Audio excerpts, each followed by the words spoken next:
ദൈവനാമത്തിന് മഹത്വമുണ്ടാകട്ടെ. കർത്താനെ ധ്യാനിക്കുന്നതിനും മനനം ചെയ്യുന്നതിനുമുള്ള നാളുകളാണ് നോമ്പ് ദിനങ്ങൾ. ഇന്നത്തെ ധ്യാന വിഷയം ജീവനുള്ള മൂലക്കല്ല് എന്നതാണ്. മത്തായി എഴുതിയ സുവിശേഷം 21:33 മുതൽ 46 വരെയുള്ള വാക്കുകളാണ് ഇതിനാധാരം.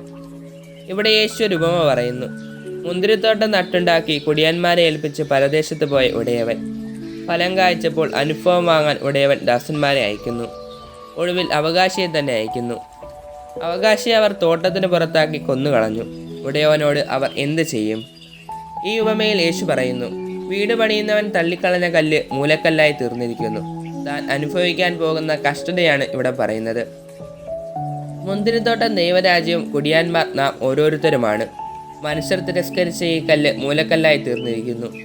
യേശു ആകുന്ന മൂലക്കല്ലിൽ നാം നമ്മെ തന്നെ പണിയുവാൻ കഴിയുമ്പോൾ നോമ്പ് നമ്മിൽ അർത്ഥവത്തായി തീരും. ഈ നോമ്പ് നാളുകൾ സുഗന്ധപൂരിതമാകട്ടെ.